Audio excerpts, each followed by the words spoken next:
तो ये देखिए, अभी आप कुम्हरार पार्क के अंदर जो गैलरी है, जो ऐतिहासिक चीजों को एक फोटो के रूप में तराश कर रखी हुई है, आप उसको देख रहे हैं। और इस फोटो के जरिए आप उस इतिहास के पन्नों में घुस चुके हैं, जहां पे आप अपने पूर्वजों को देख रहे हैं कि वो किस तरह से उस समय रहा करते थे और क्या क्या चीजें हमारे प्राचीन भारत में हुआ करती थी।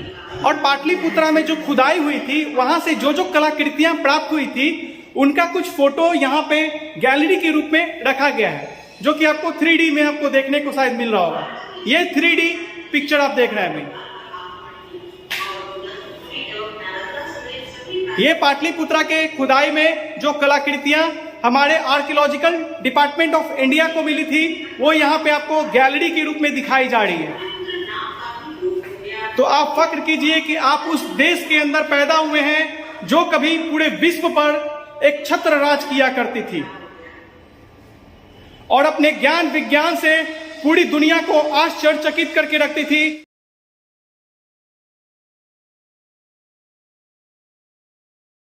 तो अभी आप कुम्हरार पार्क के अंदर की उस गैलरी को देख रहे हैं, जहां पे ऐतिहासिक कलाकृतियां आपको देखने को मिल रही होगी।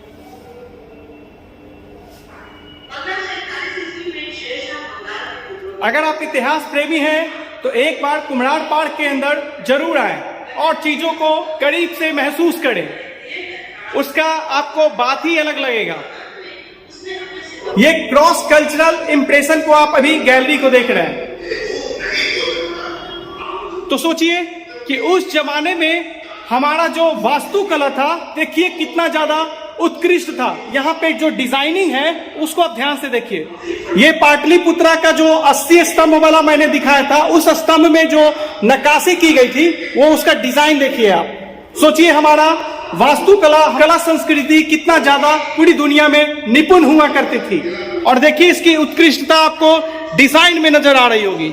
आप इस डिजाइन को देखकर अंदाजा लगा सकते हैं कि आज से हजारों साल पहले हमारे जो पूर्वज थे, कला के क्षेत्र में कितना ज्यादा आगे निकल चुके थे। ये देखिए डिजाइन, आज के समय में भी दुनिया के बड़े बड़े पेंटर्स के लिए इस तरह डिजाइनिंग करना उनके लिए भी आसान नहीं होगा। ये मिट्टी से बना हुआ मानव था और कुछ आकृति थी और कुछ वस्तुएं जो मिली थी खुदाई के दौरान, सब आप यहाँ पे देख लीजिए। ये सब आप इस गैलरी में आपको देखने को मिल रहा होगा। एक तरफ आपको हिंदी में ये चीजें लिखी हुई दिखाई देगी और एक तरफ आपको अंग्रेजी भाषा में चीजें लिखी हुई दिखाई देगी। फॉरेनर्स जो टूरिस्ट आते हैं यहाँ पे, ताकि उनको इंग्लिश में पढ़ के आसानी से चीजें समझ जाए। और ये देखिए, इस गैलरी में कुछ इंपॉर्टेंट चीजें देख रहे हैं।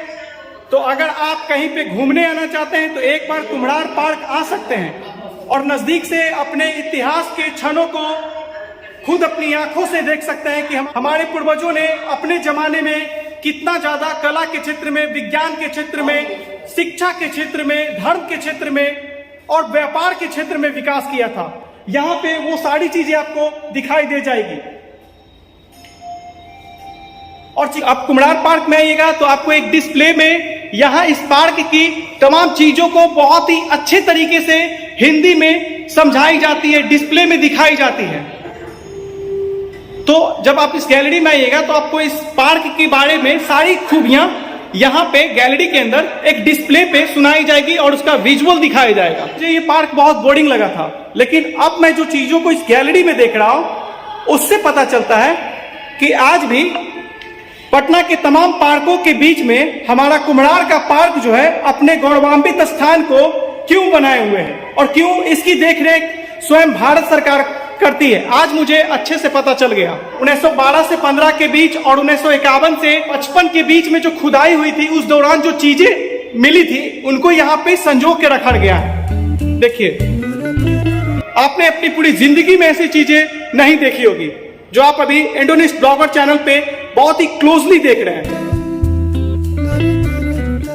तो यही है पटना के कुम्हरार पार्क की खासियत, जो अपनी विरासत और अपनी धरोहर को बहुत ही अच्छी तरीके से संजोकर रखी हुई है। और उन तमाम चीजों को देख रहे हैं जो आज से हजारों साल पहले बनाई गई थी, जो जमीन के अंदर दबी हुई थी।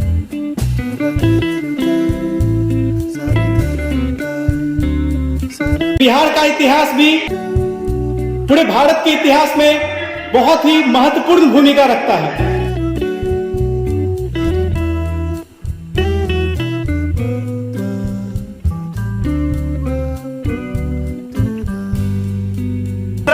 1912 से 15 और 1951 से 55 के दौरान जो कुम्हरार की खुदाई हुई थी, तो उस दौरान जो जो चीजें निकली थी, यहाँ पे आप उन चीजों को इस गैलरी में फोटो के माध्यम से समझ सकते हैं। ये जो पूरा कुम्हरार का क्षेत्र हुआ करता था दोस्तों, यहाँ पूरा नक्शा दिखाया गया है आपको। ये जो आप देख रहे हैं, 1951 से 55 के दौरान जो चीजें मिली थी, वहां पे कुछ इस तरीके के स्ट्रक्चर हमारे उत्खनन पुरातत्ववेताओं को मिली थी। और ये मौर्यन पिल्लर है, जो 80 पिल्लर मिला था ना आपको। देखिए, मैंने आपको एक बौद्धों की सभा की बात की थी, जो कि मौर्य काल में बनाया गया था। सम्राट अशोक के जमाने में वो बनाया गया था। वो बौद्धों के लिए वो सभा बनाई गई थी, जिसमें 80 पिल्लर गाड़ा गया था। वो जो सभा एक बहुत बड़ा हॉल हुआ करती थी। देखिए, कुछ इस तरह का देखिए आपको दिखाई दे रहा होगा। आप लिख पढ़ कर भी समझ सकते हैं और अपने इतिहास को करीब से जान सकते हैं।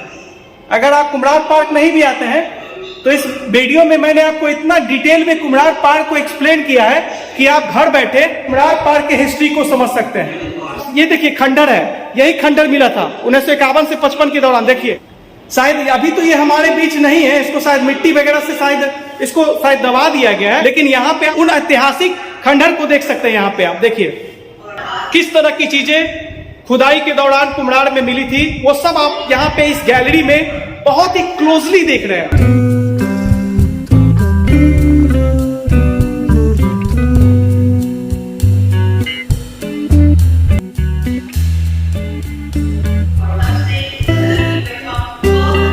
अब मैं आपको जो दिखाने जा रहा हूं, वो आपको हिला कर रख देगा कि आज से 300 ईसा पूर्व हमारे पूर्वज टेक्नोलॉजी के क्षेत्र में और इंजीनियरिंग के क्षेत्र में इतने आगे कैसे निकल गए होंगे। ये देखिए, अभी आप मौर्य काल के उन 80 पिलर्स को देख रहे हैं, जिनकी चर्चा मैंने की थी। यही वो 80 पिलर्स है जो मौर्य काल के जमाने में बनाई गई थी। ये मौर्य युगीन स्ट्रक्चर को आप देख रहे हैं। तो सोचिए, हमारे जो पूर्वज हुआ करते थे, हमारे जो हिंदू सम्राट हुआ करते थे, उस जमाने में इंजीनियरिंग की टेक्नोलॉजी को दुनिया के अन्य देशों के मुकाबले भारत को टेक्नोलॉजी के मामलों में कहां से कहां तक पहुंचा दिए थे। यही आप 80 पिलर्स को देख रहे हैं। आगे से गिनिएगा तो 8 पिलर होगा। ये हो गया आपका उत्तर से दक्षिण, वहां पे जो एक्सप्लेन किया था। पूरब से पश्चिम की ओर जो मैंने बात किया था, वो देखिए, इस साइड से गिनिएगा ना तो आपको 10 पिलर होगा, और उस साइड से गिनिएगा तो 8 पिलर दिखाया गया। तो सोचिए, प्राचीन भारत का जो हमारा इंजीनियरिंग था, वो दुनिया से कितना ज्यादा आगे निकला हुआ था। और ये जो सभा थी, वह एक बौद्ध सभा थी, जहां भिक्षु जहां पे बैठकर अपने धर्म के प्रचार प्रसार के बारे में बात करते थे। और इसी सभा में तीसरी बौद्ध संगति संपन्न हुई थी, ऐसा कुछ इतिहासकारों का मानना है। ये जो आप ये देख रहे हैं, ये नदियां हैं, ब्लू जो देख रहे हैं वो पानी को दर्शाया गया है। मेगास्थनीज ने पटना की चर्चा की है पालीब्रोथा के रूप में अपने पुस्तक इंडिका में। उसमें उन्होंने बताया है कि उस जमाने का जो पटना था, वो 36 किलोमीटर की परिधि में फैला हुआ था और गंगा नदी के साथ 14 किलोमीटर का बॉर्डर शेयर किया करता था। तो उस समय के गुप्त वंश, मौर्य वंश, नंद वंश, शुंग वंश के जितने भी राजा हुए, उन्होंने पाटलिपुत्रा को सुरक्षा प्रदान करने के लिए चारों तरफ से लकड़ी की दीवारों से घेर दिया था, ताकि गंगा के पानी से पाटलिपुत्रा को बचाया जा सके।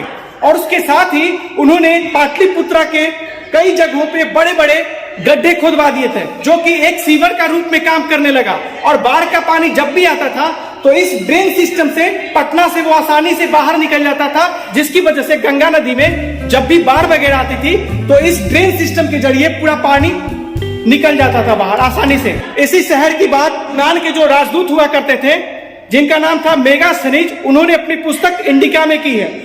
80 पिलर्स तो देखे छोटा छोटा, यहाँ पे अभी आप दिखाया, यही 80 पिलर्स है, देखिए ध्यान से। यही बौद्धों का सभागार था। मौर्य हॉल में मिले स्तंभों के टुकड़े। अच्छा, हॉल में जो सभागार में जो टुकड़ा मिला था पत्थर का, ये जो सभागार था ना, ये सभागार, यहाँ पे बहुत सारे बड़े बड़े पत्थर के टुकड़े मिले थे।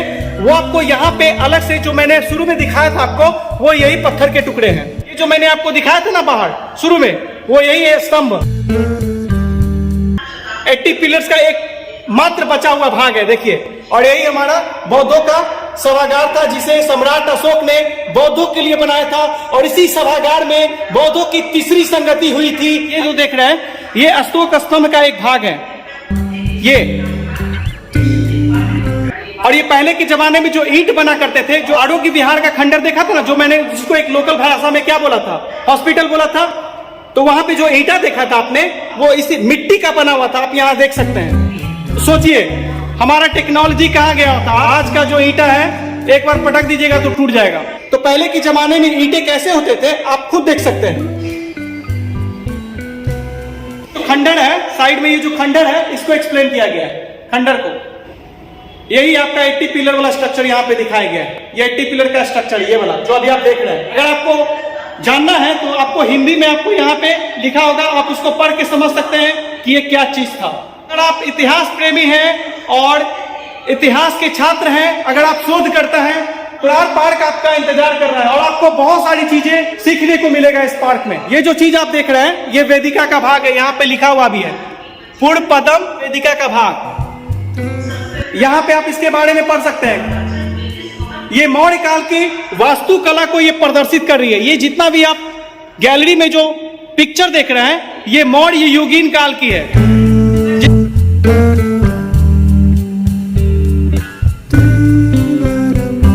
आप आसानी से चीजों को पढ़कर भी समझ सकते हैं। और यहाँ पे आप जो चीजें देख रहे हैं क्लोजली देख लीजिए क्या है। पहले के जमाने में प्राचीन भारत में लकड़ी का चबूतरा पहले तैयार किया जाता था किसी भी महल को बनाने से पहले। देखिए तो पहले जो भी महल बनाए जाते थे वो लकड़ी के चबूतरे पे, चरखुट चबूतरे पे बनाए जाते थे। और ये मठ का है, बौद्धों के मठ का कुछ गोलाकार संरचना यहाँ पे आपको दिखाया गया है इस गैलरी में। मठ में आप जब भी कोई चबूतरा देखेंगे प्राचीन भारत में तो वो गोलाकार होते थे।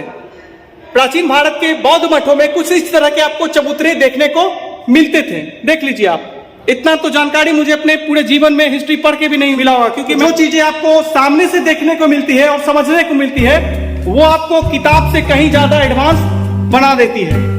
इसको तो आपने बहुत ही अच्छे से देखा था। ये आरोग्य विहार, जिसको मैंने लोकल लैंग्वेज में क्या बोला था, अस्पताल बोला था, इसका संचालन कौन करते थे उस जमाने में? धनवंतरी। इसके बारे में तो मैंने आपको अच्छे से बताया था। कुछ इस तरीके का आपको पटना के कोणार्क पार्क में गैलरी देखने को मिलेगी। क्या खंड है दोस्तों, देखिए तो दिखाना शायद भूल गया था। इस तरीके से जो बनाया गया है ये काफी अच्छा है। मानव कलाकृतियां हैं जो हमको खुदाई के दौरान मिली थी। जो भग्नावशेष था, जो अवशेष मिले हैं वो बलुआ पत्थर का था बना हुआ। ये देखिए डिजाइन आप देखकर आपका होश उड़ जाएगा।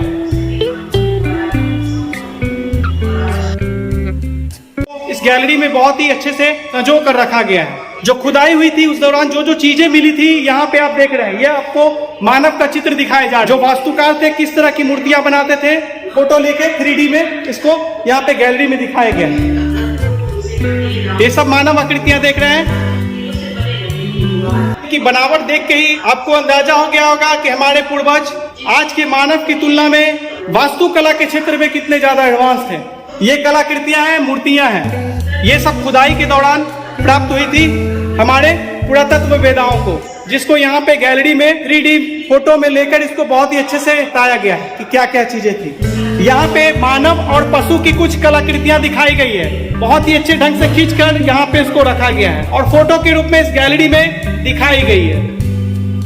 तो कुछ इस तरीके से आपको कोणार्क पार्क के अंदर प्राचीन भारत के ऐतिहासिक चीजों को, जो कि मौर्यकालीन और गुप्तकालीन युग की बताई जाती हैं, उसको रखा गया।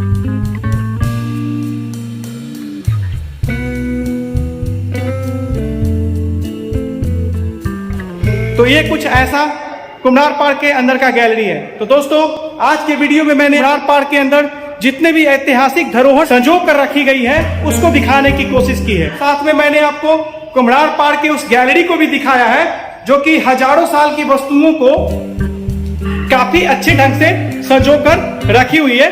मैंने उसको भी दिखाने का प्रयास किया आपको इस वीडियो में। कोणार्क पार्क का ब्लॉग कैसा लगा, ऐतिहासिक दृष्टिकोण से कमेंट बॉक्स में जरूर बताइएगा। तो अभी मैं पाटलिपुत्रा दीर्घा से निकल चुका हूँ जहाँ पे ऐतिहासिक चीजों को रखा गया है। तो दोस्तों हम मिलेंगे अगले वीडियो में, तब तक के लिए धन्यवाद। जय हिंद, वंदे मातरम।